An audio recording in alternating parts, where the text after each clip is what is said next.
Olá, boa noite a todos e a todas. Um prazer estar aqui com vocês. Um momento que a gente tem aí tantas coisas para cuidar, como essa pandemia que tem sido prioridade a todos, mas é um momento também da gente olhar para o país e pensar no futuro. E nada mais oportuno do que a gente trazer o tema de hoje, que é reforma administrativa e gestão de pessoas. Com esse tema, nós abrimos uma nova jornada em parceria com a Fundação Lehman, junto com o Weber, que está aqui presente também conosco no grupo, representando a Fundação, grande parceira nossa, também em várias agendas, entre elas da gestão pública, mas no momento aí também a gente aglutinar outros esforços.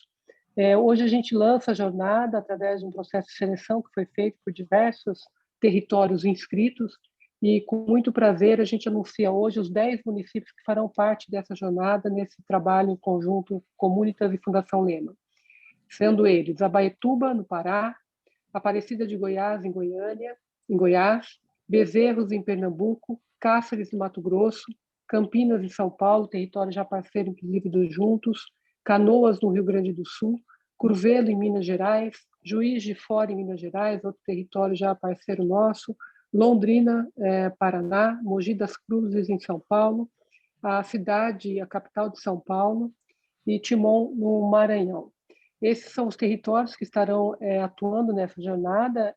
A gente parabeniza vocês não só pela inscrição, mas pelo esforço, por já estarem demonstrando nesse momento uma liderança nesse tema, que a gente sabe que ele é fundamental, não somente para a gente pensar em toda a parte do equilíbrio, mas também de gerar oportunidades de, como aí tem trabalhado tanto a vocês e vários parceiros e a Lema, a gente pensar também num ambiente melhor de gestão de pessoas que gere não só a visibilidade em grandes talentos que nós temos na administração pública, mas também que seja um ambiente favorável a atrair talentos e que tenhamos aí processos mais inovadores, inclusive de valorização desse quadro que é de fundamental importância para a administração pública.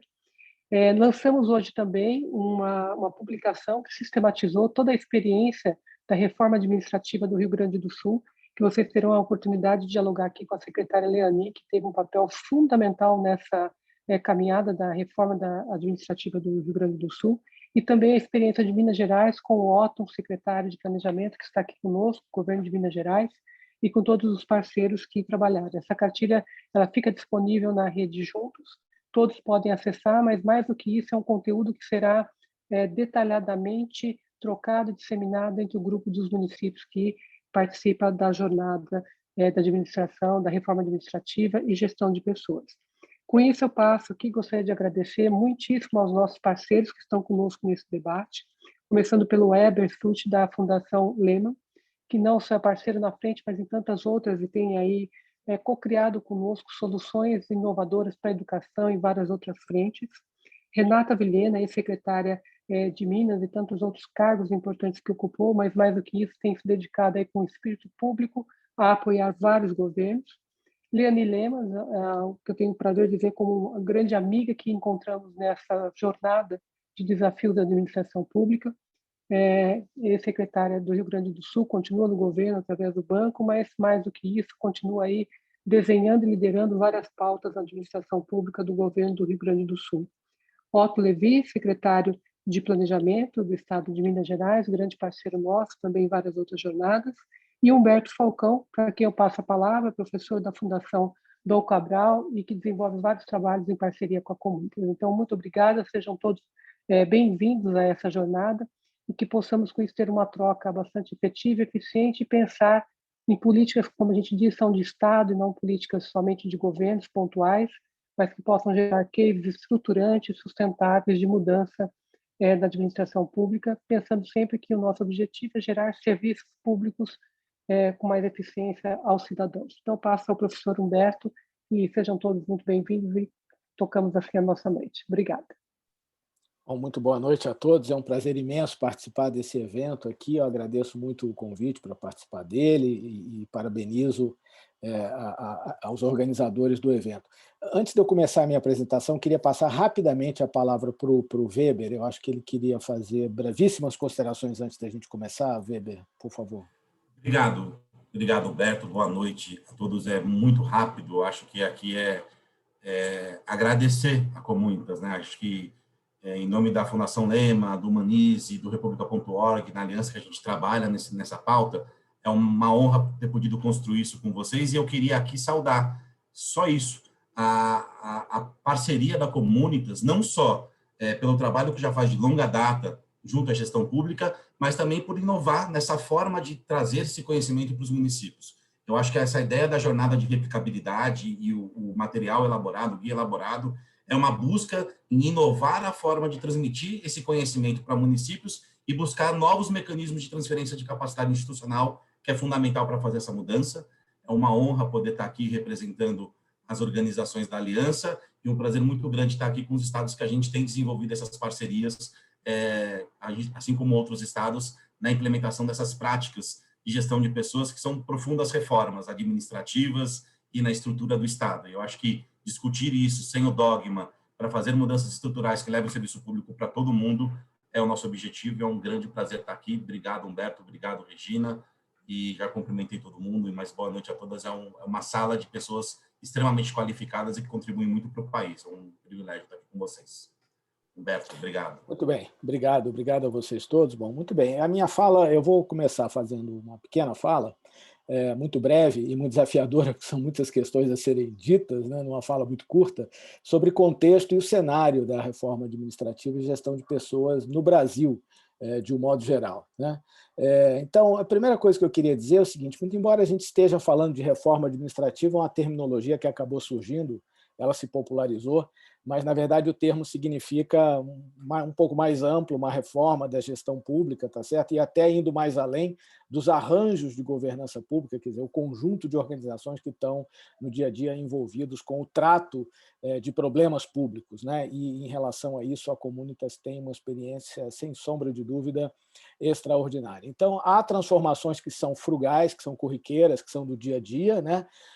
Como, por exemplo, o que a gente vem chamando de transformação digital, que vem dando saltos, vem evoluindo, né? E há transformações que são mais estruturais, que requerem que a gente olhe não só para a cor da parede, mas para o pilar que está trincado e que precisa de algum tipo de intervenção um pouco mais contundente. Então, a gente está chamando essas transformações estruturais de reforma administrativa. São mudanças mais profundas. Então, muito embora a gente esteja hoje debatendo uma proposta que foi colocada na mesa pelo governo federal, esse é um tema perene, que sempre terá o seu lugar na literatura. Sempre haverá algo a fazer a respeito, e é uma discussão importante. Basicamente, se a gente olhar para o contexto, eu quero enumerar aqui 7 razões, né, que só aumentam a pertinência dessa temática. Primeiro, a natureza dos problemas públicos. Não obstante os problemas públicos serem complexos, né, esse grau de complexidade está aumentando. A gente tem vivido situações de crise nos últimos tempos, em particular nos últimos meses, a partir da crise da Covid, mas esse será um normal da gestão pública. A gente vai estar lidando com crises o tempo todo daqui para frente. E óbvio que lidar com esses problemas públicos complexos, de aspectos críticos, requerem arranjos institucionais efetivos que possam, de uma certa forma, angariar, integrar os esforços de agentes públicos e privados para dar um trato melhor aos problemas públicos conforme eles se colocam, né? Então, isso significa que a ideia de Estado, a ideia desses arranjos de governança pública é uma ideia que está em alta. A gente está falando hoje da ideia do Estado neo-weberiano, que é um Estado em rede, fundamentalmente, que é um Estado formado por articulações, por múltiplas parcerias, parcerias público-público, parcerias público-privado, parcerias privado-privado para tratar problemas públicos. Isso também faz parte da seara, mais amplamente falando, da gestão pública, e esses arranjos, obviamente, eles têm que funcionar a contento, né? Então, se a gente olhar para o Brasil, seria uma segunda razão de pertinência dessa questão da reforma administrativa, a gente vai ver que existe um hiato institucional. Se a gente comparar o Brasil com outros países do mundo, dentre outras análises, e, claro, essa é uma análise cabível, né? A gente vai ver que o Brasil é o 23º país do mundo em termos de arrecadação per capita. A gente vai ver que o Brasil é o 64º em termos de renda per capita. E a gente vai ver que o Brasil é o 80º em termos de bem-estar. Quer dizer, existe um hiato na questão institucional, o que elas tiram, o que elas extraem da sociedade e o que elas devolvem para a sociedade em termos de bem-estar, em termos de valor público, para usar a expressão do momento. Então, isso é um baita indicador de problemas de qualidade e de capacidade institucional para promover o bem-estar. E aí, quando eu falo em capacidade institucional, eu estou me referindo, eu estou focando no aspecto da qualidade gerencial das instituições, né? Não apenas eu estou me referindo a outras questões, como a questão da qualidade da democracia, como a questão do aspecto republicano das instituições, etc., etc., mas eu estou colocando foco na qualidade gerencial, que é o foco da reforma administrativa, que não rivaliza com os outros focos da questão da qualidade da democracia e da qualidade republicana, vamos dizer assim, das nossas instituições, inclusive das instituições que estão operando na sociedade civil, né? Terceiro lugar, apesar dos... Temos que lidar com problemas públicos complexos, temos problemas de qualidade e capacidade institucional e temos problemas de desempenho, com toda certeza. Eu queria mencionar apenas 2 dados, né, muito ligeiros, né? Aquilo que o TCU vem chamando dos indicadores de governança pública, né? Pelo menos no poder público federal, que imagina-se que seja uma administração pública melhor apetrechada do que os estados e municípios, a grande maioria das organizações do Poder Executivo Federal leva uma nota muito baixa na qualidade da gestão estratégica, na qualidade da gestão de pessoas, dentre outros itens, né? Onde há uma maior incidência de organizações que se encontram nas faixas de iniciante e de inexistente da gestão de pessoas e da gestão da estratégia. Então, isso é, com certeza, um indicador de baixo desempenho e também indicadores da OCDE que vão indicar que, em relação a sistemas públicos de saúde, de educação e de prestação jurisdicional no Brasil, não apenas esses setores eles provêm um serviço de baixa qualidade, mas de qualidade decrescente, para o nosso espanto. Então, de novo, problemas públicos, hiato institucional, problemas de desempenho. No bojo dos problemas de desempenho, um quarto ponto que eu queria abordar, a questão da gestão de pessoas, que é central para a promoção do desempenho dos arranjos de governança pública. Há algum debate, infelizmente, muito pouco, muito incipiente ainda, sobre problemas relacionados à produtividade de pessoas no ambiente desses arranjos de governança, principalmente do setor público, muitos problemas relacionados à seleção, né, que definitivamente não conseguem selecionar os mais vocacionados, né, para o serviço público, muitos problemas de alocação, de estrutura de carreiras, de desenho de carreiras, de amplitude, de carreiras estreitas, com cargos muito estreitos, de critérios de ascensão, muitos problemas relacionados à remuneração. Há um debate sobre prêmio, por exemplo, salarial no setor público, que no Brasil já sabemos que, comparativamente, ele é muito alto, né? Cerca de 80%, em algumas democracias avançadas chega a 20%, mas, no nosso caso, o prêmio salarial do setor público médio é de 80%, médio, porque há carreiras super valorizadas, muito acima dos patamares de mercado e na comparação internacional, e há carreiras muito subremuneradas também, precarizadas quase, né? Então, é preciso não falar apenas na média. Há muitos problemas de estrutura de incentivos e há muitos problemas em relação ao desempenho individual, nele incluída a questão da avaliação do desempenho institucional. Então, a gestão de pessoas, na grande parte das organizações estatais, ainda é muito precária, né? E é claro que isso tem como consequência limitações no desempenho dessas organizações. Em quinto lugar, a questão das lideranças, né?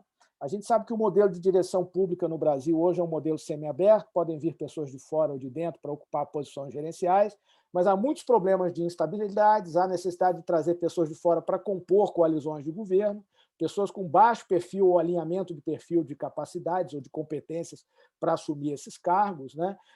Não há critérios de escolha, portanto, e não há também avaliação de desempenho. E é claro que isso impacta frontalmente na questão do desempenho das instituições. E sem mencionar, em sexto lugar, outras dimensões, como, por exemplo, a questão da estratégia, do direcionamento, da clareza de resultados, de ter indicadores, de ter metas, etc., de ter monitoramento, de ter avaliação, a questão dos processos de trabalho, muito embora esses tenham tido um tratamento mais cotidiano, mais corriqueiro no âmbito da transformação digital, e também a questão das estruturas, dos modelos institucionais, etc. Tudo isso tem que estar conversando com as dimensões da gestão de pessoas e dos processos de reforma administrativa. Em sétimo e último questão contextual, né, a gente tem um debate muito difícil, né?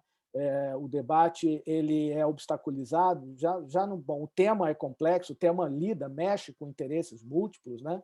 Com visões múltiplas, mas há uma ausência de narrativas convincentes, pelo menos por parte de muitos propositores, destacadamente do governo federal. Então, não se construiu uma narrativa convincente, não se construiu uma teoria para justificar a proposta que foi enviada. Há um viés fiscalista muito claro, não apenas em alguns governos, mas também na mídia. A mídia não consegue capturar a dimensão, o escopo desse debate, né? Há muitas desintegrações entre questões técnicas, econômicas e jurídicas. Há muitos juristas que se arvoram a falar da reforma administrativa e de tratar questões técnicas sob o ponto de vista jurídico, e isso é muito desastroso, tá certo?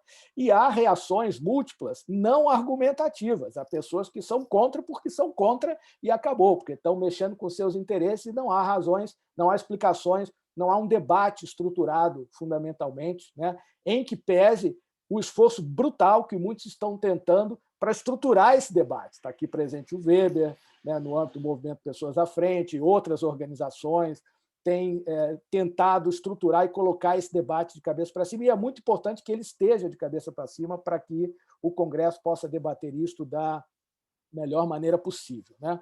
Eu já vou encerrar falando de algumas imposturas que eu vejo que pode prejudicar muito esse debate, e algumas posturas que podem facilitar muito esse debate. A primeira impostura é defender cegamente o status quo, né? Os arranjos de governança pública no Brasil, eles têm um nível de disfuncionalidade gritante, né? Eles consomem, eles dissipam muita energia que poderia estar maximizando o processo de geração de valor público, e esse é um debate muito necessário e é um problema que tem que ser enfrentado pelos governos. O segundo impostura é deslocar o foco do debate, né? Nós não estamos aqui falando da dimensão da democracia, da república, que é muito importante, não é excludente, nós estamos falando da dimensão gerencial e ela tem que acontecer também, e ela é muito importante. Terceiro, defender apenas o interesse próprio de categorias não vale, é uma impostura no debate, né? Então, tudo bem, o mundo é político, as discussões são políticas, né? Mas os territórios têm que ser demarcados na base da argumentação, né? Uma última impostura é desacreditar da importância do Estado e dos arranjos de governança pública, né? Então, isso não tem mais sentido nos dias de hoje. Eu acho que o debate da reforma se coloca em prol de um Estado que seja capaz de gerar valor público, de um Estado forte, que seja articulado junto com outras esferas, mas que possa maximizar esse processo de geração de valor público, né? Atacar servidores é certamente uma outra impostura, ou apenas depositar nas costas dos servidores a culpa pelo legado das disfunções e dos desenhos errôneos do passado, né?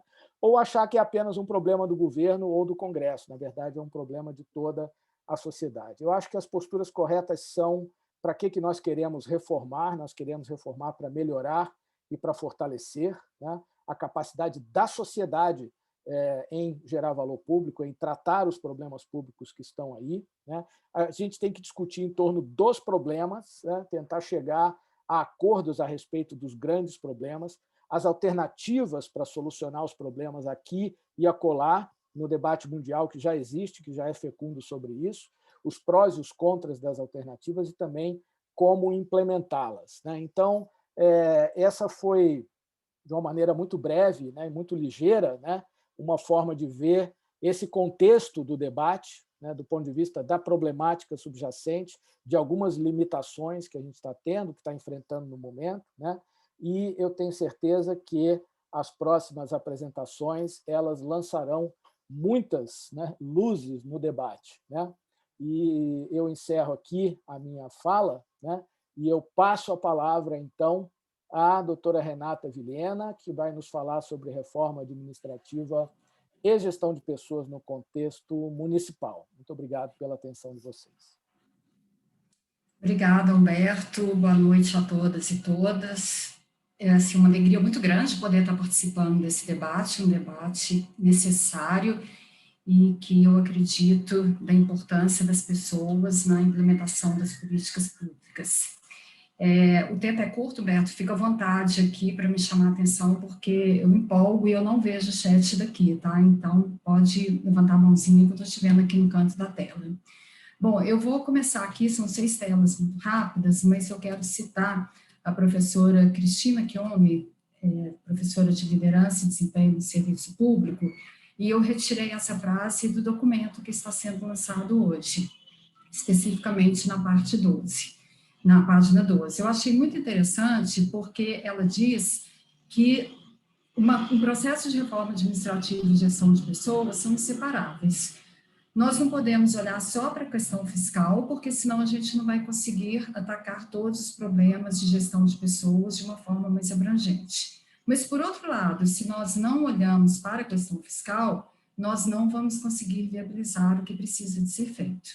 Então, eu inicio com essa frase porque eu acho que realmente é tudo que eu acredito, que eu defendo, que vem ao encontro da importância de nós analisarmos o todo, de conhecer todos os subsistemas de gestão de pessoas, os processos de gestão de pessoas, para que nós possamos propor as melhorias, evitando, assim, fragmentação nas reformas, que é muito comum a gente tratá-la de forma fragmentada.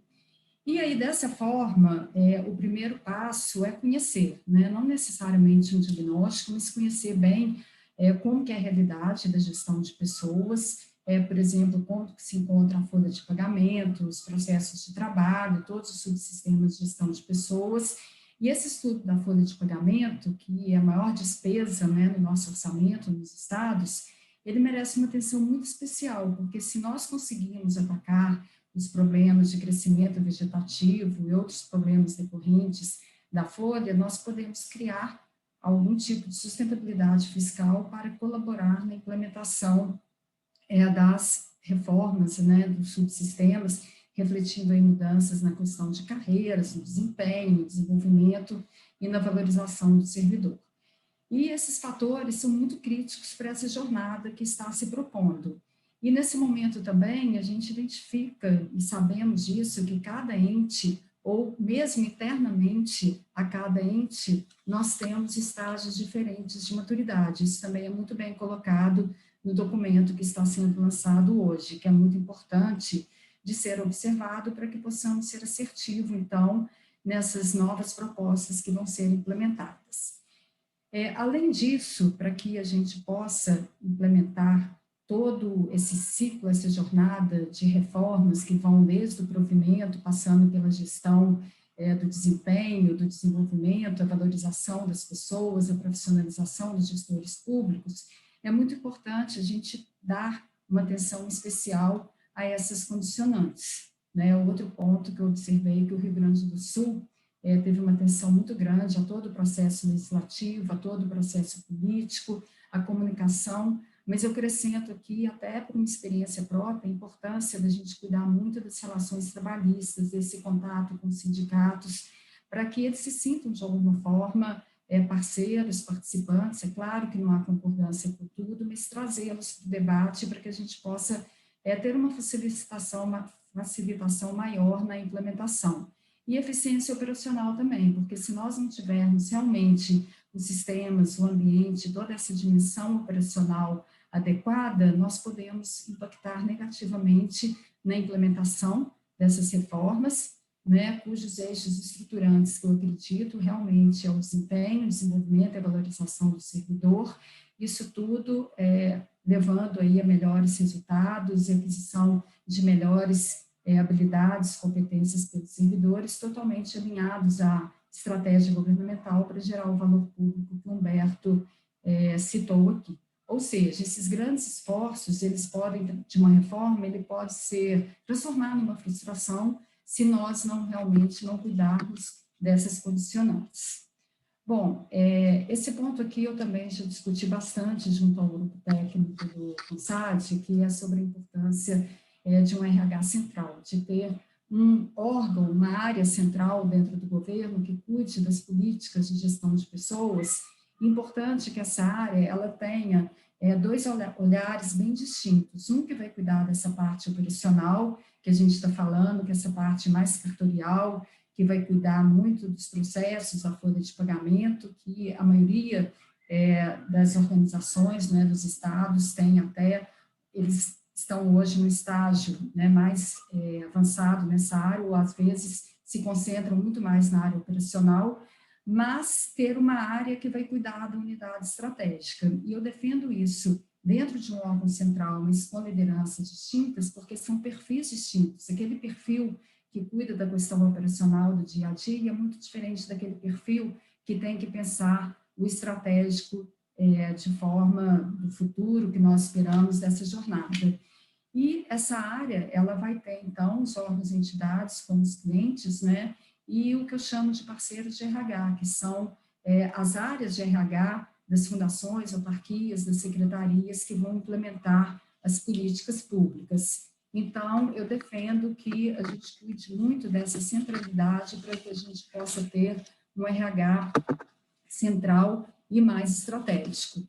E aí, dessa forma, o que essa tela aqui busca mostrar é que a gente tem que ter essas equipes que são participantes aí dessa concepção da estratégia e deixar muito claro que se nós não tivermos uma liderança clara nos diversos níveis, tanto estratégico, quanto tático, quanto operacional, nós vamos ter uma dificuldade muito grande de implementar essas políticas públicas, porque é um projeto realmente que ele precisa de um patrocínio, de uma liderança muito forte, né? Nós precisamos de ter toda a área de RH participando ativamente da concepção da estratégia para que ela conheça bem e possa trabalhar na implementação da estratégia. E aí eu vejo que a gente vai ter uma condição muito maior de implementar atividades que são de administração de pessoal, que são essas cartoriais que eu falei, mas também essas atividades que cuidam da excelência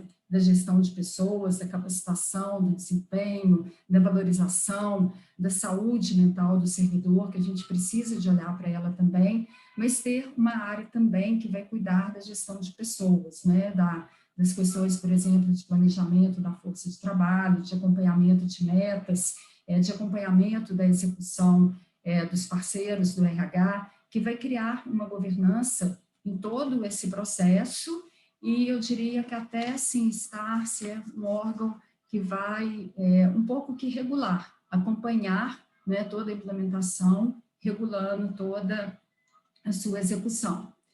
Essa daqui é uma régua de maturidade da gestão desenvolvida lá na Fundação Dom Cabral, né, Humberto, com uma participação ativa do professor Humberto, que a gente usa muito na capacitação dos RHs estratégicos, mas aqui, essa régua, ela busca avaliar a maturidade que os órgãos e entidades estão em termos de maturidade da gestão de pessoas. E o foco aqui é buscar sair dessa administração de pessoal muito operacional para um RH mais funcional, do RH funcional para uma gestão mais generalista de recursos humanos, de uma gestão generalista para um RH que é parceiro do negócio, que participa da elaboração da estratégia, que conhece a estratégia da organização, e no futuro, que eu espero próximo, ter um RH que, além de parceiro do negócio, ele vai trabalhar também para o desenvolvimento da organização da sociedade, para a geração desse valor público, que é a nossa missão enquanto servidor público. E essa régua, ela considera diversas dimensões do indivíduo, da organização, do ambiente que ela está inserida, das funções desse RH e das orientações também da gestão de RH. E para integrar todos esses elos dos subsistemas de gestão de pessoas, a gestão do desempenho, ela é fundamental para isso. É a gestão do desempenho e do desenvolvimento, como Humberto sempre coloca. Né? A gestão do desempenho e do desenvolvimento, ela vai subsidiar do provimento, a capacitação e desenvolvimento dos gestores e dos servidores, a carreira e mobilidade, todo o processo de sucessão, a remuneração, a valorização, as recompensas, e ela precisa de estar amparada aqui por todas essas condicionantes, que são os processos internos, o clima organizacional, as relações sindicais, a folha de pagamento, saúde e bem-estar, e também a responsabilidade social. Então, o que nós esperamos com uma gestão do desempenho, com o núcleo da gestão de pessoas, é que ele vai propiciar o alinhamento com a estratégia, né, transformar aí, fazer com que o desempenho seja o reflexo dos resultados que a organização precisa de entregar em cada uma das áreas. Ele vai ter o desempenho, então, como uma integração entre as competências aí, que considerando aqui competências como conjunto de conhecimentos, mas as habilidades e as motivações que os servidores precisam de ter para alcançar os resultados almejados. Ele vai propiciar também um mapeamento de um perfil correto para que possamos ter os gestores e os servidores com o perfil correto, no lugar correto, para que ele possa produzir mais, para que a gente possa criar equipes de alta performance, de alto desempenho, e esse vínculo direto das competências com resultados, que isso é uma das grandes discussões que nós estamos tendo com a reforma administrativa. E aqui eu vejo, assim, o exemplo, né, do Rio Grande do Sul, e principalmente o exemplo de Minas, como um processo que tem buscado, então, todo esse desenvolvimento desse ciclo. E eu termino aqui falando do papel da liderança. Acho que eu estou sendo até mais rápida, Humberto, do que o meu tempo. Não há como imaginarmos falar em toda essa jornada de transformação da gestão de pessoas se nós não tivermos uma comunicação muito aberta, transparente, envolvendo os servidores, a sociedade em toda essa discussão, né, todos os stakeholders que vão aí colaborar na formulação e na implementação do processo. Precisamos de uma liderança forte, de um patrocinador para que possa direcionar a atuação, né, da máquina estatal para um cumprimento dos planos propostos. Não há como imaginarmos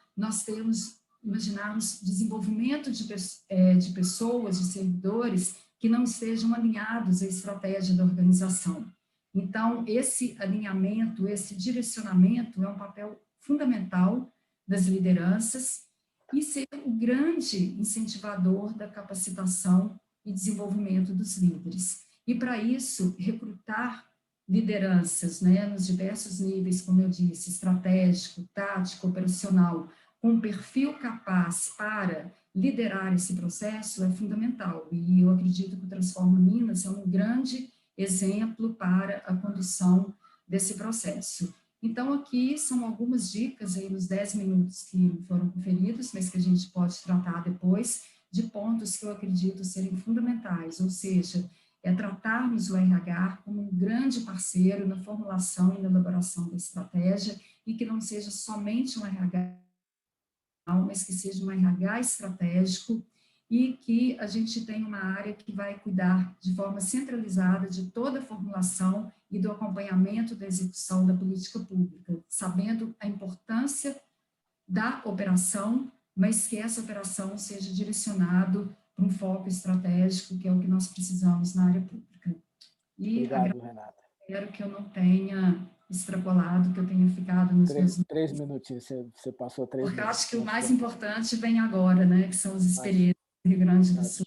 Foi um deleite. Então, obrigado a você, excelente, maravilhoso. Vamos, então, imediatamente passar a palavra à doutora Leani, outra grande figura. Aliás, hoje estamos aqui cheios de mulheres extraordinárias, reformadoras, maravilhosas, né? Então, doutora Leani, lemos, por favor, a experiência da reforma administrativa do Rio Grande do Sul. A palavra é sua. Obrigada, Humberto. Bom, em primeiro lugar, obrigada à Comunitas, porque foi essencial o apoio da Comunitas para que o Estado do Rio Grande do Sul também fizesse a sua reforma. Comunitas com toda a aliança, né? Eu estou olhando aqui para o Weber e a gente teve também muito apoio de vários parceiros, a Lema é parceira em vários projetos ainda no Estado, mas foi essencial a gente ter um suporte de interlocução, porque muitas vezes a gente está ali naquele incêndio, né? E você precisa ter esse suporte técnico de interlocução, de interação, para poder seguir no caminho, e é um caminho muito bem sucedido do Estado do Rio Grande do Sul, não tem nenhuma modéstia em falar aqui, até porque não é mérito meu, é mérito de uma equipe grande de governo, é um mérito especialmente do governador que conduziu esse processo. E aí eu queria chamar a atenção, antes de passar para os dados, né, e para a reforma em si no Estado do Rio Grande do Sul, 3 pontos que foram tocados aqui, mas que eu gostaria de reforçar muito para quem está começando. Primeiro, reforma é algo permanente. Pegue uma reforma para chamar de sua. né? O Rio Grande do Sul fez uma reforma, precisa fazer outras reformas, porque esse é um processo de ganhos contínuos. Não queira atingir o mundo, né, na primeira reforma. Esse é reforma, não é revolução, né? Mas não desanime, porque quando a gente olha para aquele gráfico lá da Renata, tudo que precisa falar, ai meu Deus, eu não vou conseguir fazer. Consegue ser igual mulher que trabalha e tem filho, a gente fica enlouquecida, mas a gente dá conta de tocar o negócio. Então, é ter otimismo, ter o apoio técnico, saber para onde vai e escolher sua reforma. O recorte é muito importante. Segundo ponto que eu queria chamar a atenção é o patrocínio político. Não tem reforma que seja técnica, exclusivamente. Toda reforma, numa democracia, ela é uma reforma que exige que a variável política esteja sendo trabalhada. E se tem um sucesso no Rio Grande do Sul, é porque tem um governador chamado Eduardo Leite, que conversou com a Assembleia, construiu com a Assembleia, chamou os sindicatos, apresentou as propostas aos sindicatos, ele chamou para si a reforma, ele não só patrocinou, ele patrocinou conduzindo. Então, sem esse patrocínio político, não tem reforma perfeita de manual que você consiga fazer no mundo real. Até porque eu já desenhei outras reformas que acabaram não indo para frente. Então, não é só uma questão técnica. Ela é técnica, mas ela é eminentemente uma questão política. Talvez seja meu viés aí de cientista político, hein, Humberto? E Renata? Terceiro ponto, gestão de pessoas não é problema de fluxo de caixa, gestão de pessoas não é um problema jurídico, gestão de pessoas é um problema de gestão de pessoas. É um desafio de gestão de pessoas. E dói muito para quem gosta do trabalho, quando a gente chega num lugar e que é visto como quem comanda é o fluxo do caixa, quem comanda é a ação judicial. Não é isso, né? Então, a gente precisa compreender e fortalecer as áreas de gestão de pessoas, porque não tem serviço público também sem pessoas. Não tem uma boa educação, não tem uma boa segurança, não tem uma boa saúde, se a gente não aprender a conduzir a gestão de pessoas nos melhores moldes, que tem muito exemplo por aí. E a gente tem que aprender, e tem muitos por aí no Brasil, fora do Brasil, né? Então, eu queria reforçar esses 3 pontos, que são teóricos, mas que batem muito na nossa prática do dia a dia. Eu vou começar aqui, então, já que eu já gastei 3 minutos da minha apresentação, ou 4, para apresentar, então, os dados da reforma do Estado do Rio Grande do Sul. Eu acho que estão todos enxergando, eu vou reduzir essa laminazinha aqui. Bom, por que reformar, né? E eu falei do recorte. A história do Rio Grande do Sul, todos já conhecem bem, de alguns estados brasileiros, o grande impacto, o grande problema agora bem menos, é uma questão fiscal. E eu vou já dar um spoiler aqui, né? Quando a gente olha essas 3 linhas aqui, a linha vermelha é do superávit primário, a laranja é a do orçamentário. O ano de 2020, pós-reforma, fecha o melhor resultado primário desde 2009. Então, a gente já tem resultados muito concretos, e a reforma foi aprovada final de 2019, início de 2020, em um ano a gente já tem resultados muito relevantes. Bom, e por que reformar? Praticamente é uma enorme rigidez orçamentária que todos vivem, né? Isso é União, estados e municípios. Maior despesa é a despesa de pessoal, 31 bilhões, praticamente não tem investimentos, né? Quando você olha para o orçamento do Estado do Rio Grande do Sul, esses dados são de 19, o orçamento limpo, 50 bilhões, 308 milhões do Tesouro. Então, você vê que não tem, está esgarçada a capacidade de investimento do Estado. Despesa com o pessoal em cargos sociais, então, vocês vejam a evolução de 2007 a 2019, exponencial, e um déficit previdenciário ameaçador. 2019 fechou com 12 bilhões e meio de déficit previdenciário. Isso é o déficit financeiro, não é o déficit atuarial. Era, né, o déficit. Bom, e um desafio muito grande no estado do Rio Grande do Sul, que é o que essas 2 linhas estão mostrando, é que o verde são os ativos e o vermelho são os inativos, é que 60% da folha no estado do Rio Grande do Sul é para pensionistas e inativos. Então, é um grande desafio. E, obviamente, aqui é outra forma de mostrar os investimentos aí desde a década de 70, com percentual do PIB e percentual da receita corrente líquida, ou seja, o Estado não tem como investir. E várias matemáticas já foram feitas, várias contabilidades para se tentar fechar o caixa, mas sempre com receitas extraordinárias, saques de caixa único, saques de depósitos judiciais, privatizações, vende um ativo, coloca no caixa, ajeita o fluxo ali um pouquinho, mas o problema estrutural permanecia, que é o problema da maior despesa de pessoal. E aí tem outros problemas também no estado do Rio Grande do Sul, a dívida com a União, a gente não paga desde 2017, está suspensa por liminar, ela é empenhada, mas ela não é repassada, passivo com precatórios e um regime extraordinário que se encerrava em 2020, foi prorrogado agora por mais um ano. Aí você tem uma série de desafios também, como a maior parte dos estados, do estado do Rio Grande do Sul, 80% dos seus vínculos estão concentrados em magistério e brigada militar, ou polícia militar em outros estados. Então, você tem um desafio de enorme número de inativos, baixo investimento, passivos trabalhistas também, efeito cascata de remuneração, congelamento nas carreiras, né? Ninguém consegue ser promovido porque o desafio fiscal é tão grande que você não consegue avançar nas carreiras. E necessidade de um novo ponto de partida. Então, eu vou passar aqui para o resumo dos projetos. Foram 8 projetos, uma proposta de emenda constitucional, um PL, que era do magistério, e 6 projetos de lei complementar. 7 foram aprovados entre dezembro de 19 e fevereiro de 20, e um foi aprovado semana passada, que é o da Previdência Militar. Então, princípios gerais: redução de crescimento vegetativo de despesa de pessoal, nós concentramos em vantagens temporais, naqueles avanços, triênios, adicionais de tempo de serviço e incorporações de funções. Basicamente, essas duas pequenas alterações em gratificações, mas a grande questão era a extinção das vantagens temporais e fim das incorporações, esses 2 grandes pontos. Alterações previdenciárias, nós basicamente nos adequamos à emenda constitucional 103, 2019, alinhou regra de idade, tempo de contribuição, regras de transição, enfim, a gente se adequou à emenda constitucional, e isso teve um efeito bastante impactante, que vocês vão ver mais na frente. Além disso, teve várias alterações que foram relacionadas à modernização. Tá? Então, os estatutos no Rio Grande do Sul, alguns da década de 60, outros da década de 70, outros do início da década de 90, foi feita uma remodelagem, inclusive, por exemplo, prevendo o home office, que hoje a gente está utilizando amplamente. Né? Então, aqui tem as alterações mais detalhadas, mas além de despesa, eu acho que o recado importante é que foi também uma forte modernização. Foi feita a mudança no Estatuto da Remuneração dos Militares, então virou subsídio, a remuneração dos militares virou subsídio, também virou subsídio a remuneração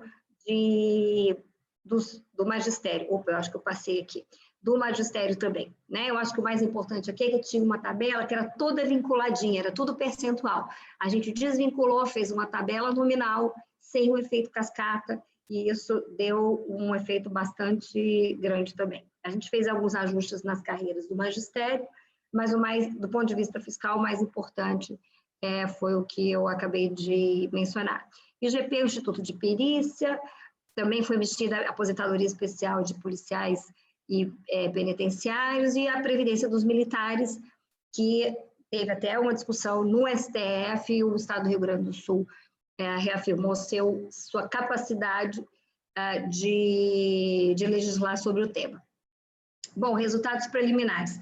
Houve uma redução do déficit da Previdência, isso em um ano, em cerca de 2 bilhões. Então, aqueles 12 bilhões que vocês viram lá no gráfico, lá na frente, caiu para 10 bilhões e meio. Isso em um ano somente. E com essa reforma da Previdência Militar, a gente tem a perspectiva de mais 700 milhões para o próximo ano. Redução de despesas de pessoal nominal 2,2 e real 3,8 em todos os poderes, né? Porque a reforma, quando a gente mexeu na Constituição, mexe para todo mundo. E superávit primário de 2,9 bilhões. O orçamentário tem a dívida, ainda dá negativo, mas reduziu em 6 vezes, e é o melhor resultado desde 2019. Eu queria mostrar os gráficos aqui, especialmente do Poder Executivo nos últimos 5 anos, vocês verem assim, que vinha uma ascensão e se estabiliza. né? Então, eu queria... Eram esses os dados que eu gostaria de compartilhar com vocês, mostrando que é possível fazer, é um grande esforço de governo, envolveu Procuradoria, Fazenda, Planejamento, Casa Civil, Secretaria de Educação, Segurança Pública, enfim, e uma enorme liderança do governador. E eu espero que seja aí um exemplo para que outros municípios, outros estados também persigam na mesma agenda, que traz resultados muito positivos. Era isso, gente. Obrigada. Sem dúvida. Eu acelerei para dar tempo, eu acho que eu passei. Muito obrigado. Você passou 1 minuto, tá perfeito, tá ótimo. Muitíssimo obrigado, Leoni. Bom, eu passo imediatamente, então, a palavra à doutora Kênia Kreppel, vai representar o secretário Otto, não é isso? O secretário isso mesmo. Otto vai falar. Isso, né? Então, doutora Kênia, também mais uma extraordinária reformadora, né, com a palavra sua, a tela é sua, por favor. Boa noite a todos. Também gostaria de agradecer aqui a oportunidade e a parceria tanto da Comunitas como, né, o Weber aqui e a Aliança, que tem sido propulsores aqui de várias ações no âmbito do Estado também, de provocações, né, para essa busca de inovação, de uma gestão mais estratégica, seja de pessoas como das outras políticas públicas também. Eu vou iniciar aqui uma apresentação. Eu peço aí que vocês sinalizem, por favor, se está todo mundo, né, vendo e se está em tela cheia. Eu deixei de vê-los, né, então, ok? Então, no âmbito do Estado, a gente começou um trabalho em 2019 e aí a gente lançou um programa que foi o Transforma Minas. E o Transforma Minas, ele justamente vem trazer aí algumas provocações no âmbito do Estado e implementação de um modelo de gestão de pessoas diferenciado, e aí com foco aqui, né, e buscando muito o que foi dito, né, a gente pensando não no todo, de fazer uma revolução, mas aquilo que é possível e o que é permitido tratar no seu tempo, e que, embora a gente tenha aqui, né, buscando um novo modelo de gestão de pessoas, que o foco são as lideranças, onde a gente tem hoje uma maior governabilidade, possibilidade de inovação, porque esses cargos são de livre nomeação, exoneração do governador. Então, foi uma opção do governo de profissionalizar aquilo que antes era ocupado por uma indicação, mesmo que fosse técnica, né, sem um critério de seleção para esses cargos e sem um monitoramento futuro. Então, o Transforma Minas, ele teve aí desde o seu início, né, o patrocínio do governador do estado, que é muito importante, eu chamo a atenção aqui. Então, o patrocínio da alta liderança para projetos como esse é fundamental, e não um patrocínio só da vontade de fazer, mas também de participar na execução do programa. Então, de chamar para ele também a mobilização dos atores, de chamar para ele a prioridade para os outros atores envolvidos e ditar ali, de certa forma, uma orientação, uma diretriz no âmbito do que se pretende de mudança, de inovação e de implementação de melhorias no âmbito da gestão de pessoas no Estado. O Transforma Minas, ele tem, né, aí desde o seu início, uma abrangência na atração, seleção, desempenho, desenvolvimento e também no engajamento de profissionais nas posições de chefias, como eu disse, e isso visando a profissionalização, a qualificação e com um foco maior com a melhoria da prestação de serviços à sociedade mineira. Então, a gente contou, né, para esse projeto, esse programa, com a parceria da Aliança, que é aí constituída pela Fundação Brava, a Fundação Lema, que é nosso representante aqui no acordo que foi celebrado, a Humanive e o Instituto República. Para a implementação do programa, e aí pensando, né, tanto na gestão interna como na legitimidade e continuidade, a gente criou aqui no Estado algumas instâncias de governança, que é constituída por um comitê gestor e por um comitê consultivo. Isso, de certa forma, direciona e possibilita ampliar a discussão e dar um encaminhamento e direcionamento para essas ações. E aí aqui, eu acho que disciplina é uma palavra para poder falar sobre o que é necessário, né, para o bom funcionamento do comitê, tanto o gestor como o consultivo. E a gente saber aproveitar e absorver, principalmente do comitê consultivo, né, abrir a discussão para um ente que é externo. Ele é composto por pessoas convidadas que não integram necessariamente a administração pública, então é buscar parceiros externos para uma discussão mais ampliada, para tratativa de questões afetas ao Estado no âmbito de outros especialistas naquela área. E aí, tratar isso com essas pessoas e tratar isso de uma forma organizada e estruturada faz muito sentido e é o que dá resultado na prática dessas instâncias de governança. Então, como eu disse, né, o programa ele tem aí algumas frentes, e aí essas frentes foram tratadas logo de início no lançamento do programa. O foco era nas frentes de atração e pré-seleção. E aí, na sequência, a gente já vem trabalhando, né, a frente de desempenho e desenvolvimento, e nesse momento a gente vem estruturando a frente de engajamento. Isso, né, todas essas frentes, a gente entende que são integradas, então é pensar numa liderança que seleciona, que a gente atrai essa liderança com perfil adequado, seleciona, acompanha essa liderança, possibilita, né, tanto o desenvolvimento para adequação do perfil naquilo que houver gap para atuação na administração pública e naquele cargo que está ocupando, monitora o seu desempenho, que mune também de informação para novo processo de desenvolvimento, e ao longo do processo, que é o que a gente vem trabalhando agora, né, como manter e fazer, né, com que, para além de que seja aderente, lá no princípio, quando a gente selecionou, ela permaneça aderente, engajada e tenha sentido de pertencimento com tudo aquilo que vem sendo realizado na função, no cargo que ocupa.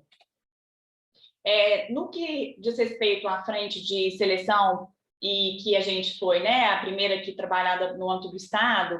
Então, a gente lá em 2019, com o apoio do Vetor Brasil, que foi nosso parceiro técnico à época, iniciamos o processo seletivo. Então, a gente tinha orientação ali, né, sobre coletar cargos estratégicos para o processo seletivo.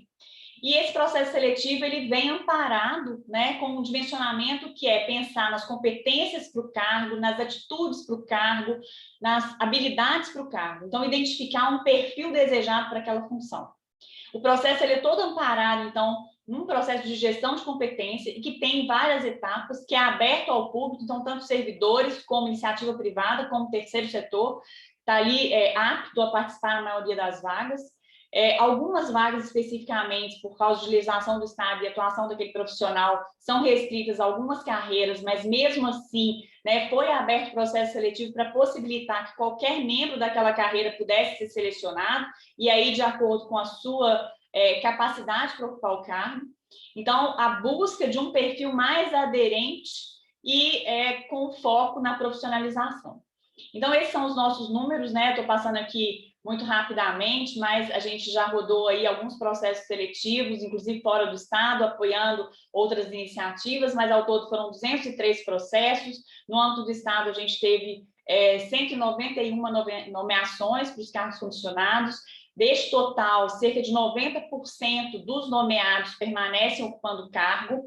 A maioria dele permanece no cargo por um período superior a 6 meses e 1 ano, entre 6 meses e 1 ano, isso por causa da duração do programa, então é o que a gente vem contabilizando de estatísticas aqui, e até também para avaliar, né, a aderência da seleção, o resultado ali do processo seletivo.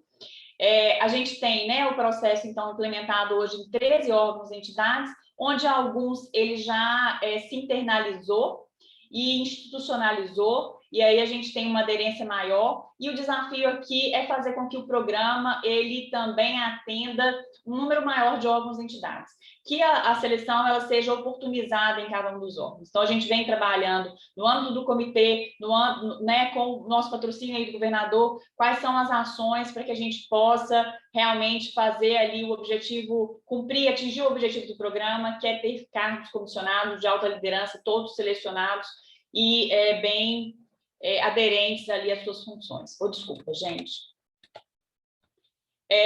Então, enquanto, né, aprendizado aqui, é importante ter equipe do órgão que se especialize e que dedique a esse processo seletivo. Então, houve toda uma transferência de conhecimento inicial. Esse conhecimento, desde 2019, foi customizado, estruturado no âmbito do Estado, para que hoje a gente consiga rodar o processo de forma independente, e a gente conseguiu avançar tanto em metodologias, como também conseguimos estruturar um sistema para o processo seletivo, que foi desenvolvido no âmbito da Secretaria de Planejamento. Esse trabalho, né, de parceria com o órgão, porque a gente está aqui induzindo uma metodologia, uma iniciativa, mas o órgão ele tem que ser parceiro desde o início naquela seleção. Ele é que define a sua necessidade da vaga, ele que consegue identificar quais são as competências cabíveis ou não, e é isso, esse pré-seleção é que vai contar com o resultado efetivo do processo seletivo. Quanto melhor essa fase interna, melhor o resultado desse processo seletivo. E aí também essa identificação para potencializar o programa de cargos que devem ou não passar. E aí aqui outra dica, né? A gente tem que olhar para o cargo e ver se ele tem um perfil indicado também para o programa. Alguns cargos a gente identifica de pronto hoje, né, já com um tempo aí de rodando o processo seletivo, que eles não devem ser lançados como para processo seletivo. Ele tem uma característica muito específica, ele vai ter ali um cargo que vai ter uma limitação das pessoas que vão poder participar. Então, por N motivos, a gente percebe que hoje a gente consegue classificar os cargos que são elegíveis para o processo de seleção e aqueles que não são tão elegíveis assim. Mas isso foi com o tempo que a gente pôde aprender um pouco sobre esse processo. Com relação à Frente de Desenvolvimento e Desempenho, ela foi lançada em novembro de 2019, com um programa de desenvolvimento de lideranças, com foco no segundo escalão do Estado.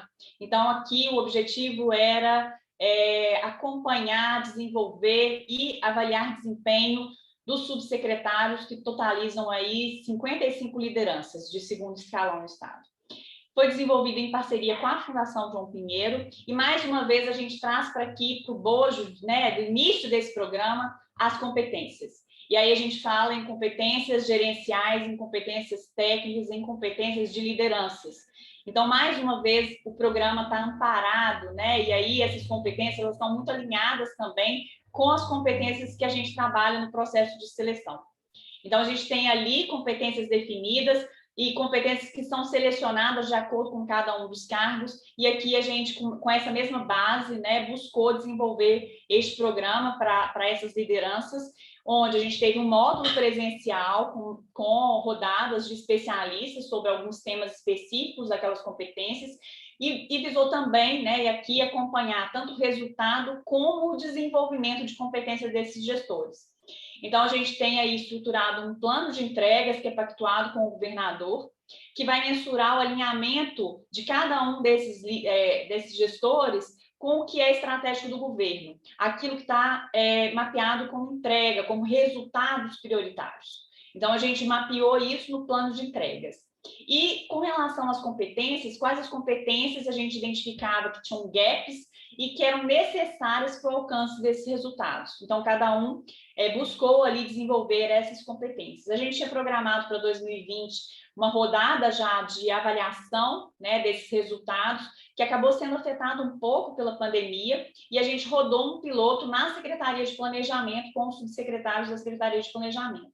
Com base nesse piloto, a gente conseguiu, né, também, e aí foi muito bom, porque a partir do momento que a gente rodou o modelo proposto, a gente conseguiu já avaliar esse modelo e já trazer hoje para a validação do comitê gestor um modelo mais maduro, mais aderente à realidade do governo, à realidade dos órgãos e desses gestores. Então, para 2021, a proposta é que a gente consiga fazer, né, e aí a gente já mudou um pouco, já cresceu aí, que é um sistema de gestão de desempenho de liderança, onde a gente foca em resultado, de um lado, e foco no desenvolvimento de competências por outro lado, e com toda uma metodologia estruturada para, ao final, a gente conseguir ter uma avaliação desse gestor no âmbito do programa. A gente lança esse ano, em complementação nessa frente, o Programa de Desenvolvimento de Lideranças Regionais, que vai ter um foco também em competência, mas aqui a gente está falando de um outro nível hierárquico. Então, o programa está customizado, né? A experiência dos subsecretários aqui trazendo para as lideranças regionais que foram selecionadas no âmbito do Transforma. A gente selecionou 106 lideranças regionais, são as superintendências da educação, da saúde, do meio ambiente e do desenvolvimento social, e agora esse público participa do desenvolvimento e desempenho nesse ano de 2021.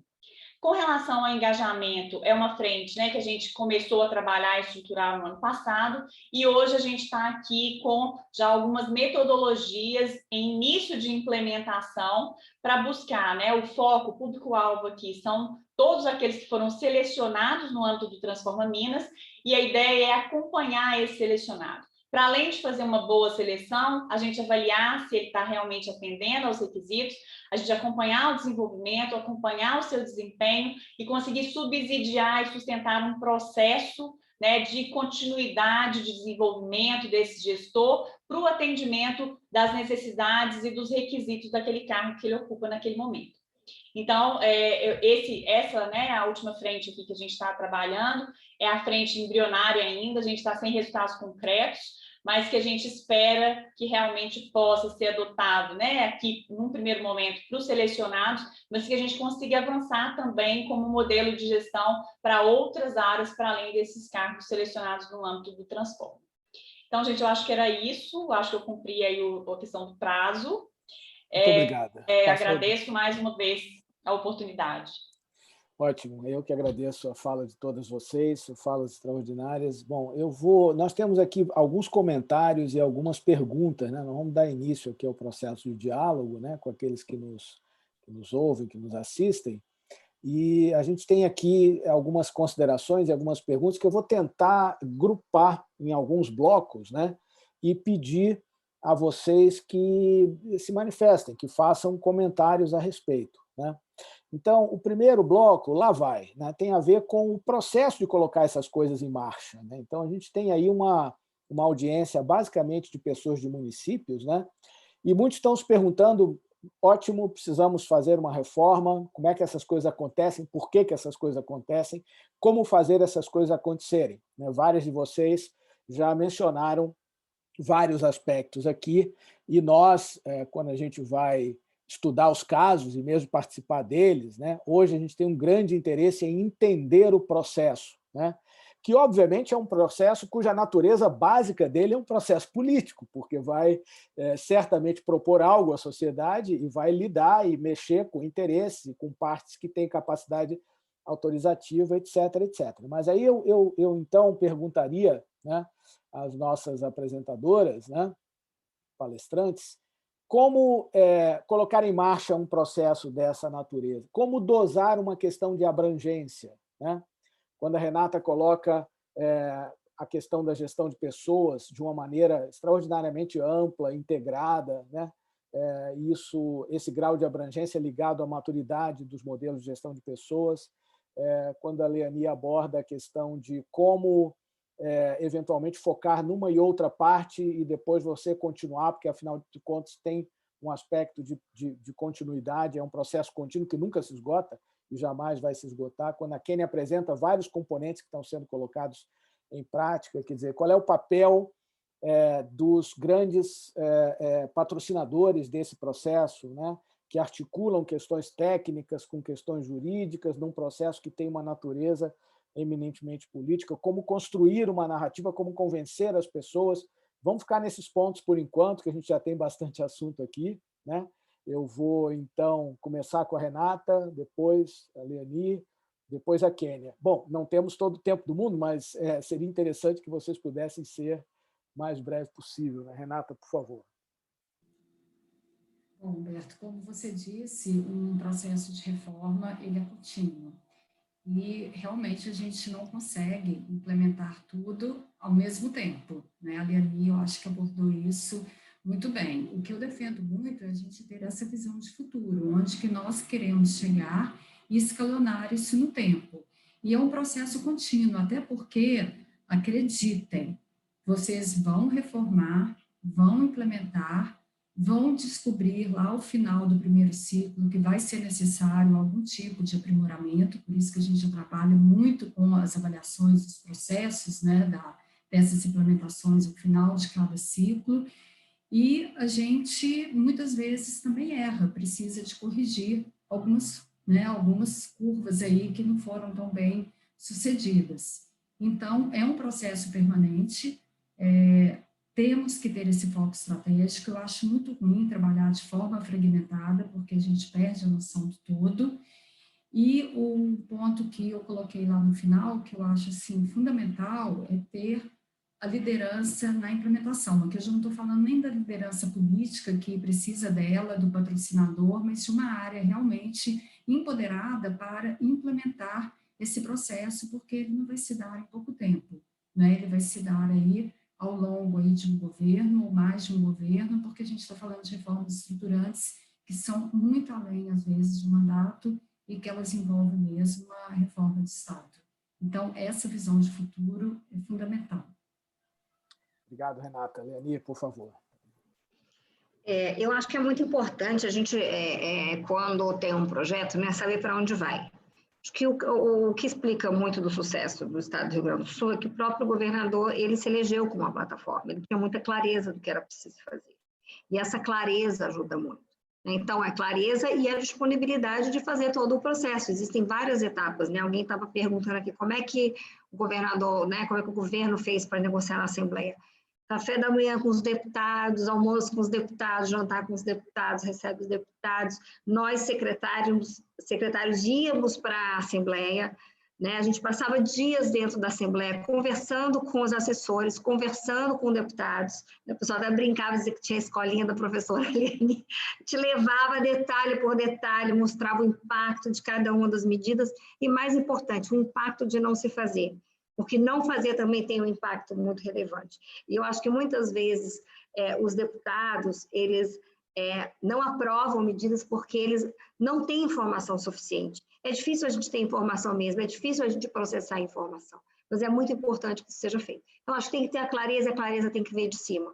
Você pode até apresentar para um líder político, dizer assim, olha, é preciso fazer isso. Aí a gente que é secretário, a gente faz isso muitas vezes, né? Olha, isso aqui é o relevante, tem que trabalhar às vezes no convencimento. Mas uma vez que tem essa clareza e a decisão, aí se dispor a todo um processo que é técnico e político ao mesmo tempo para avançar a agenda. Obrigado, Leani. Kênia, por favor. Então, né, eu colaboro aqui, né, corroboro com o que foi trazido até o momento, e tem um ponto que é muito importante da gente definir qual que é a prioridade daquele momento. Então, como eu disse, né, Minas, ela tem cerca de mais de 6 mil cargos comissionados no âmbito do Poder Executivo, fundações e autarquias. Eu estou falando aqui de um processo seletivo, né, de 200 cargos comissionados. Eu estou falando de um processo de desenvolvimento de 55 lideranças. E aí, pensar que o começar pequeno não é frustrante para um projeto dessa magnitude, mas o começar pequeno faz que a gente tenha resultados concretos e que os próprios resultados consigam institucionalizar programas como esse. E a gente tem ali uma chance de rodar mais rápido, de corrigir os erros e de já aprimorar para o futuro.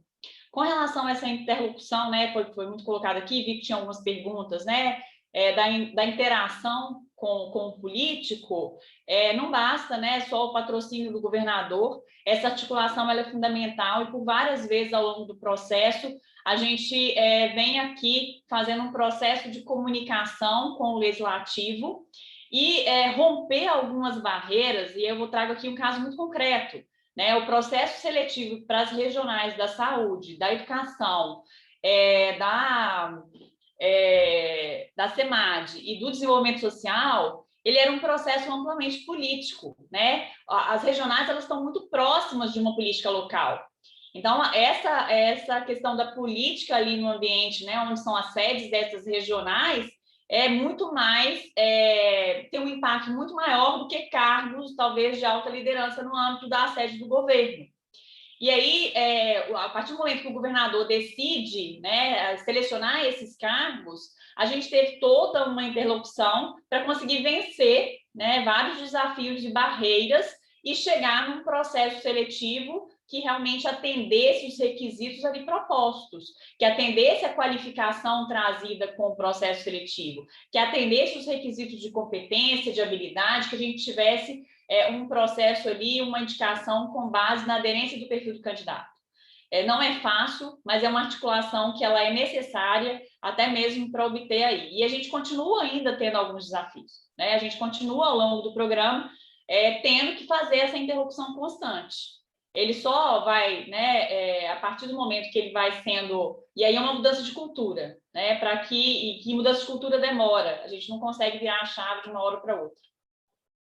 Obrigado, Kênia. Ainda agora estão começando a pipocar algumas questões aqui, o que eu agradeço muito, mas eu queria ainda colocar uma questão mais geral, né, para fazer outra rodada, que tem a ver com essa primeira. Quer dizer, vocês falaram sobre como começar um processo, etc. Como manter isso ao longo de governos, quer dizer, como promover a sustentabilidade desses processos sem perdas, né, significativas, na medida em que governos com orientações diferentes possam se suceder, né?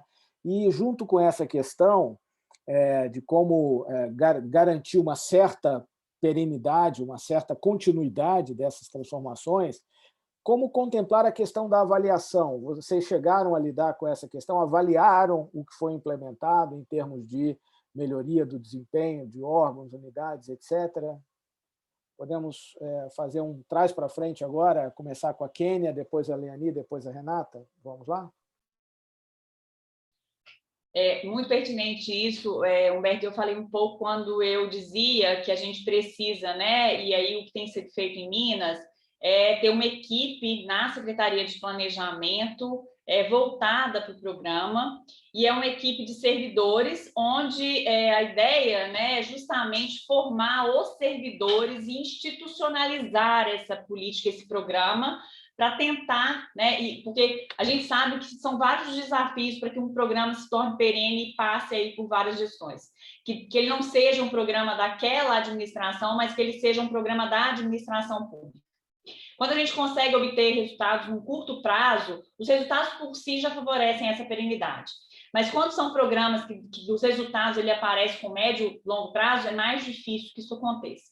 Então, você internalizar isso e conseguir, né, adeptos e adesos no âmbito da administração para que defendam ali aquela política é importante para conseguir que ele se mantenha.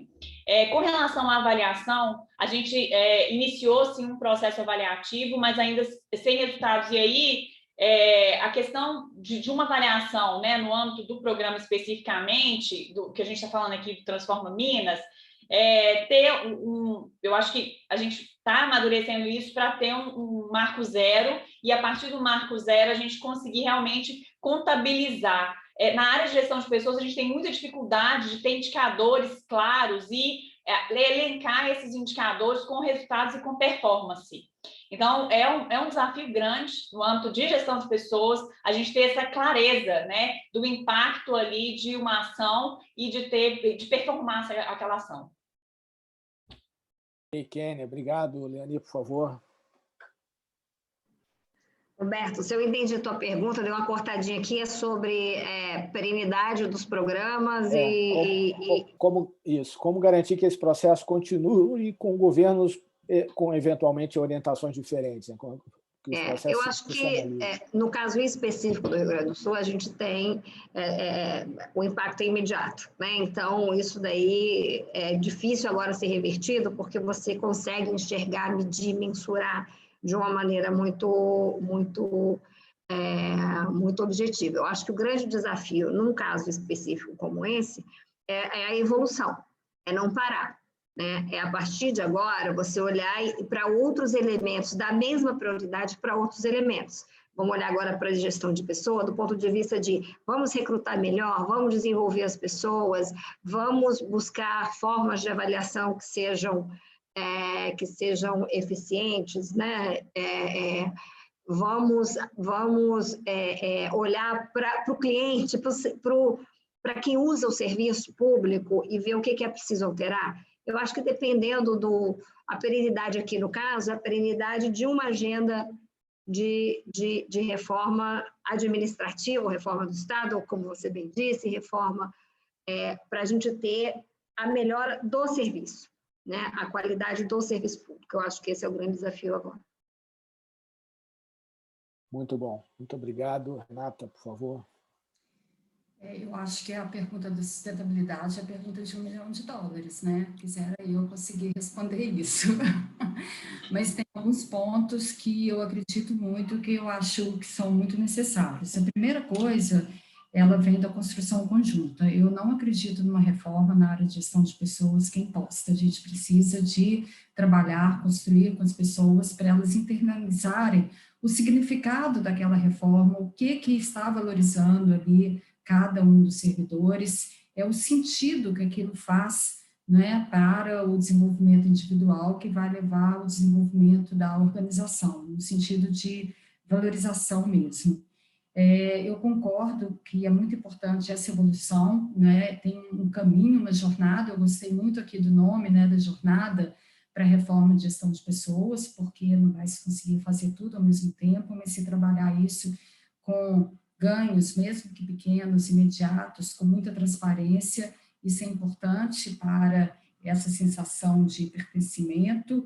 E um outro ponto que eu acho que foi muito importante, né, que nós vivenciamos isso em Minas Gerais, é capacitar as pessoas no processo, porque nem todos participam, então eles entenderem as mudanças que estão sendo feitas, as novas tecnologias que estão sendo usadas, o que compete a eles também para a implementação. Mas continua sendo um grande desafio a gente manter. Agora, uma coisa eu garanto, não é o fato de estar em leis e decretos que vai garantir a sustentabilidade do processo.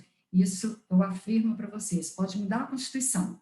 Se não acreditarem que aquilo é importante, é bom, é transformador, vai ficar um artigo morto na Constituição ou na lei. Ok. Obrigado. Rápido para voltar. Eu caí e consegui voltar a tempo, ainda bem. Bom, eu queria... Eu não respondi um ponto aqui, Humberto, que foi até uma pergunta que eu fiz, que é sobre avaliação, porque eu achei bem interessante assim, a Dani colocar os pontos de economia. Eu perguntei, conseguiram medir o desempenho? A mesma coisa de Minas Gerais, mas a Quênia respondeu, e eu entendo que esse também é um desafio muito grande, mas necessário. Ok, eu queria pegar uma pergunta, queria pegar duas perguntas assim mais focadas, né, que apareceram aqui.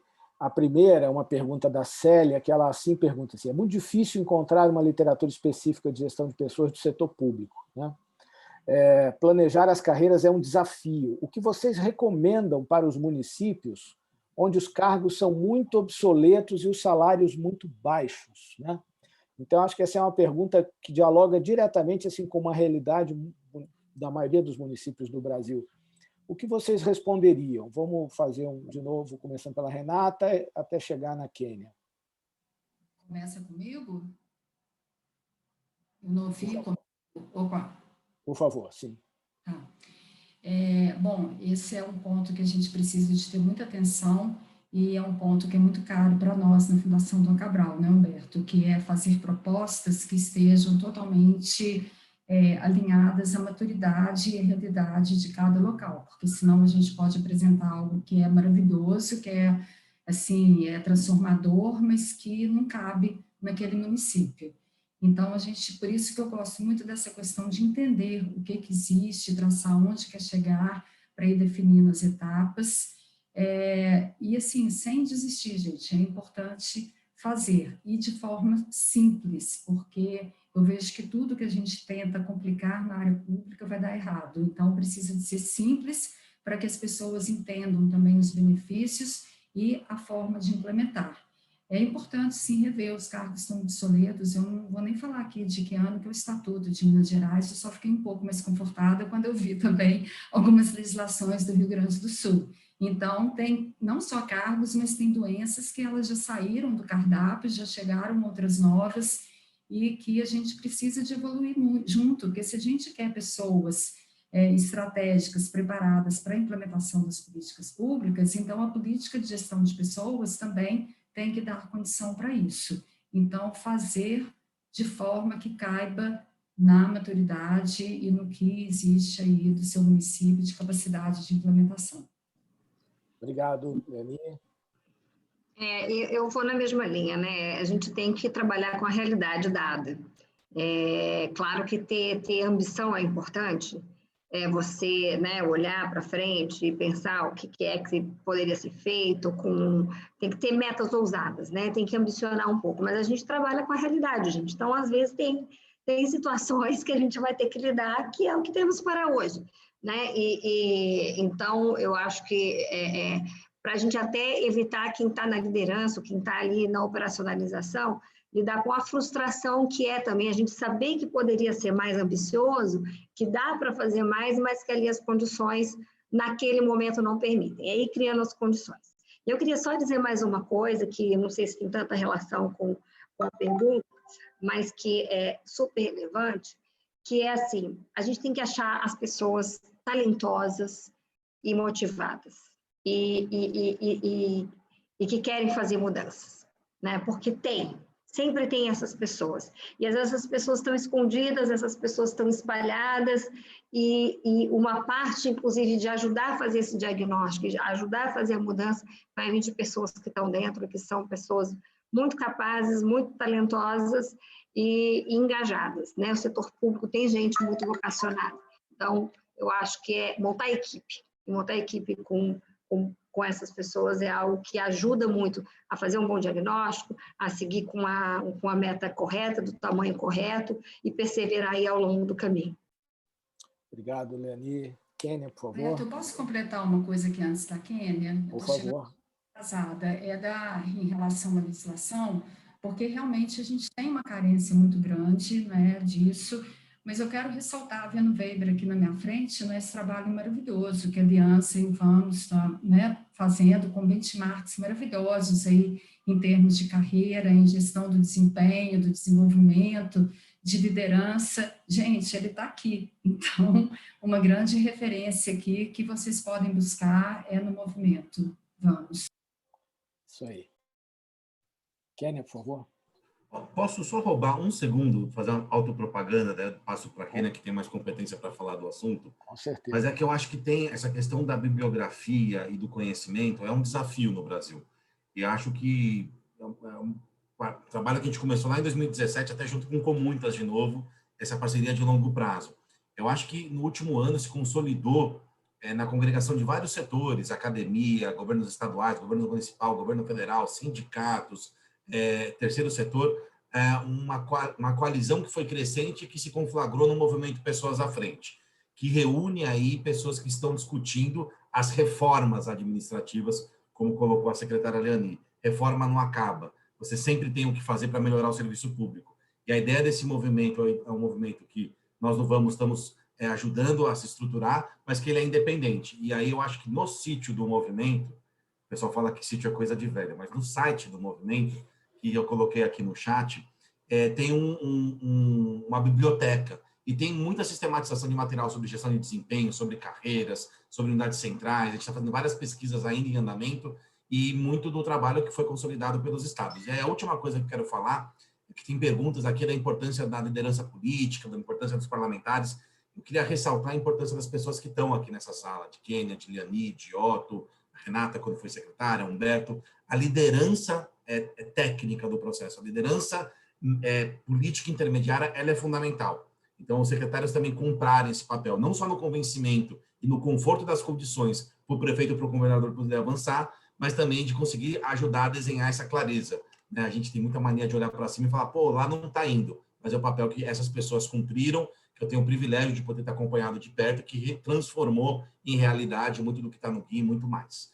Então, parei, não falo mais nada, mas é que estava me coçando para também reconhecer a importância dessas pessoas e de muitos que estão nos assistindo, que estão nesses papéis e que têm uma responsabilidade central para avançar nesse sentido. Obrigado, pessoal. Obrigado a você, Weber. Super fala. Obrigado. Kênia. Bom, então, eu concordo aí com as falas anteriores, e aí, puxando aqui um pouco o que o Weber traz com relação à biblioteca e documentação, a gente tem mesmo muita dificuldade, e até da forma com que aquelas experiências vivenciadas em alguns entes não estão completamente disponíveis.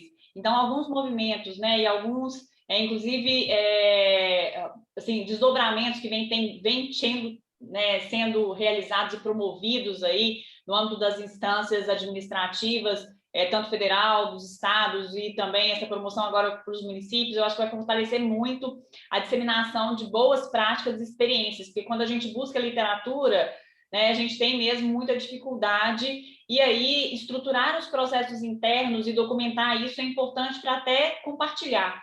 Então, o Transforma Minas, e eu acho que um ponto importante, né, que vem sempre aí por trás da parceria e de uma das entregas do Estado, em contrapartida dessa parceria, é documentar o processo, documentar a metodologia para que ela seja também acessível aos outros atores. Isso eu acho que é importante e que não é um hábito na administração pública. A gente escuta muito o que as pessoas fazem e levam consigo, né, os conhecimentos gerados. Então, banco de conhecimento, compartilhamento de informação, isso não é usual no âmbito das administrações locais, quiçá, né, e aí entre entes, e o que vem mudando. Então, a gente tem que colaborar com essa mudança. E aí, pegando aí o finalzinho da fala da secretária Liani, eu queria chamar a atenção, né, de um fato específico no âmbito do Transforma Minas, que é um depoimento muito marcante. A gente tem hoje, né, dos selecionados, a maior parte são servidores públicos estaduais efetivos.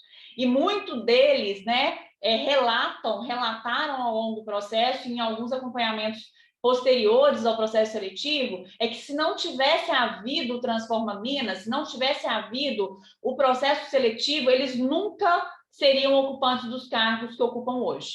Então, quando a gente fala, né, de olhar para dentro e ver quais são as pessoas que têm, e o processo a gente avançou, incluindo essa questão, inclusive, da vocação, de uma análise da vocação das pessoas que vão ser selecionadas. Então, para além da competência, da habilidade, da atitude, do perfil adequado, da vocação, isso pode ser, inclusive, uma ferramenta, né, para essas unidades aí federativas, os municípios, olhar para dentro das suas casas e verificar quem é que está ali que possa contribuir com esse processo.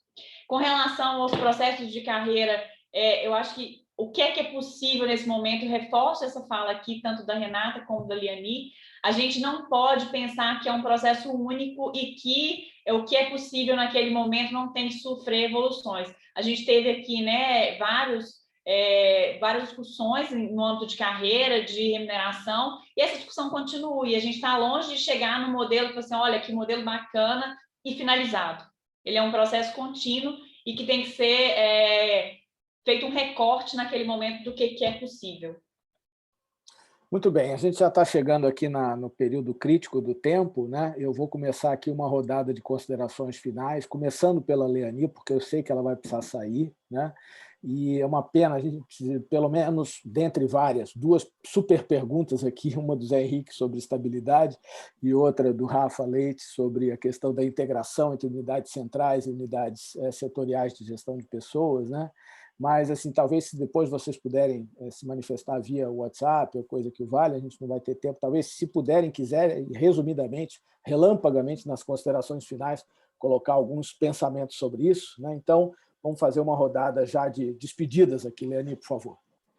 Bom, então vou me despedir agradecendo a Comunitas pelo apoio, foi muito relevante o apoio que a Comunitas deu para que a gente pudesse levar a cabo uma reforma tão robusta. Também agradecer aqui ao Weber, a Lema, a Aliança, pelo apoio que deram. Olha, fiquei aqui querendo falar, porque Minas tem o deles, mas o Rio Grande do Sul também fez o Qualifica RS, a gente também fez o processo de seleção e a gente viu a mesma coisa, viu, Kênia, assim, das pessoas, né, se apresentarem como servidores públicos. A mensagem que eu queria deixar era de otimismo, acho que é possível fazer, a gente muitas vezes desanima. Eu tenho uma carreira que ela, durante 22 anos, ela foi dentro do Senado Federal. Então, eu vi muitas vezes as propostas morrerem, a gente achar que morreu, ela renascer ali, dali a 1 ano, 2 anos, 5 anos, 10 anos. Então, mas a gente vê que é possível fazer, né? Vários estados já fizeram, e eu acho que é isso. Ter o patrocínio correto, né? Convencer o chefe aí, se for o caso, se o chefe já tiver convencido, melhor ainda, trabalhar as habilidades necessárias, montar um bom time, e é uma guerra, né? No caso de reforma administrativa com efeito fiscal, É uma guerra, você vai ser xingado, você não vai fazer amigos, né? Você não vai para uma dessa para fazer amigos, a gente vai para cumprir missão, para deixar legado, a gente vai por convicção, porque a gente sabe que está construindo, fazendo construção institucional. E isso é algo que o Brasil está precisando muito, em todos os níveis, no nível municipal, no nível estadual, no nível federal também. Então, desejo a todos e todas aí boa sorte com as reformas de vocês. E a Regina aí, o pessoal da Comunitas, sabe dar o apoio como ninguém. Então, deixo para vocês meu abraço e uma palavra aí de muita força e muita energia nesse momento, que é o que a gente precisa para botar uma reforma para frente. Super E um grande obrigado. abraço a todos e todas. Eu estou indo agora lá para o outro evento. Tchau, tchau. Super obrigado, Leani. Parabéns e super obrigado. Kênia, por favor. Então, eu gostaria de agradecer mais uma vez a oportunidade, agradecer a parceria, né, da Aliança e também da Comunitas. A gente está tocando aqui alguns projetos em parceria com a Comunitas, e isso tem sido de grande valia para, inclusive, fazer uma provocação, né, no âmbito da gestão, para além da necessidade da gente ter o envolvimento das equipes internas, essa indução aí do processo, ela auxilia muito, principalmente, eu acho que o ganho maior aqui é a interlocução e a rede formada com outras experiências.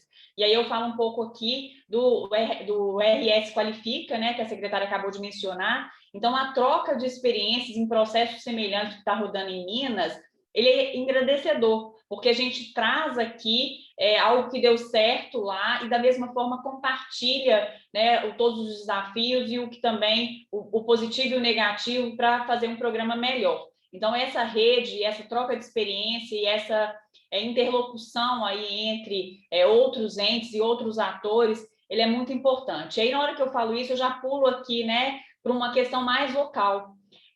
Um dos pontos, né, vou ressaltar que eu acho que um dos pontos mais importantes e desafiadora desses municípios num projeto de reforma, num projeto de mudança, né, e de um olhar diferente para a gestão de pessoas, é a interlocução entre os atores. A interlocução entre os atores no âmbito municipal, ele tem que ser muito bem trabalhado desde o início do processo.